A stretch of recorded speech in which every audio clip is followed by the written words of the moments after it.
E o mundo vive momentos muito agitados, né, professor? Com guerra na Europa já há quase 3 anos, né?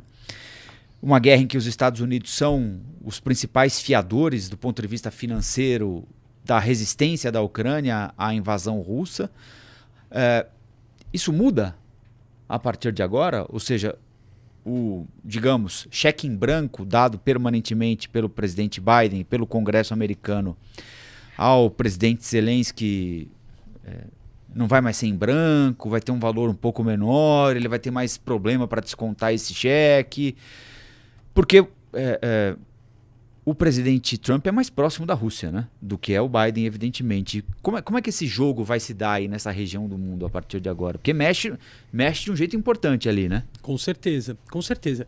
Eu acho que a política externa, né, trumpista, vamos colocar, né, ela é muito pautada na questão do globalismo, né, como aqui acho que já é sabido, né, o Brasil, mais uma vez voltando aqui para o Brasil, foi fortemente influenciado quando a gente tinha o Ernesto Araújo, né, que defendia essa política, mas ela é significantemente marcada, né, por ser muito refratária à questão das organizações internacionais, né? Então, o Trump sempre se colocou como muito descrente da ONU, muito descrente da OTAN, né, de mecanismos internacionais que para ele, né, é colocado aí como um desperdício de Conversa dinheiro. fiada, né? Conversa fiada, muita falação, pouca resolução, né? Acho que todas essas organizações têm suas críticas, eu acho que a gente, né, tem que ponderar realmente, mas é uma posição muito forte nesse sentido. Então, indo um pouco para o lado né, Ucrânia, Israel, que acho que é uma questão muito importante também para a gente considerar, né, o presidente Trump ele é um grande crítico da OTAN, né? Então, maior orçamento de investimento, né, do Tratado do Atlântico Norte, que é basicamente, né, o mecanismo, a organização que os americanos se juntam aos europeus, né, para poder combater a Rússia, né, vamos colocar aqui em palavras bem diretas, assim, né, esse Tratado do Atlântico Norte é um sugador de dinheiro dos Estados Unidos. É muito dinheiro, sem sombra de dúvidas. Maior investidor, né? Orçamentos assim, gigantes. E o Trump é um grande crítico a essa organização, basicamente, né? Então, o que acontece? O que é um possível desdobramento em termos de política externa? O Trump continuar, né, muito forte na questão de cortar a verba da Ucrânia, né? A Ucrânia conta com parte da Europa, tem obviamente a liberação, né, o parlamento,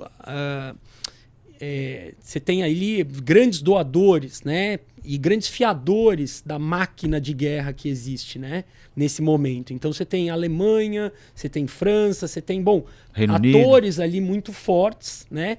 Mas no fim das contas os Estados Unidos é quem paga parte da conta no fim do dia.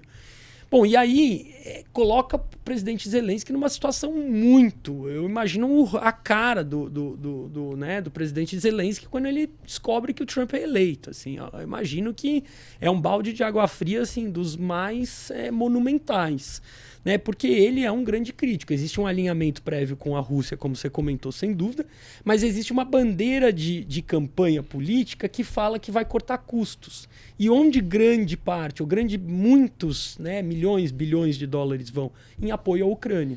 Então é um perigo iminente aí para a questão, né, da Ucrânia, da sobrevivência da Ucrânia como um país que vem batendo de frente com a Rússia, né? E aí a gente tem desdobramentos muito claros que podem acontecer. Perda de território, né? Desmobilização da máquina de guerra, falta de orçamento.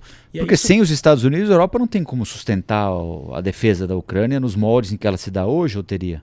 Olha, é difícil, porque financeiramente acho que até existe a possibilidade. O ponto é que isso começa a onerar o presidente ou primeiro-ministro europeu, que tem que prestar contas para os seus, né? Para quem votou nele.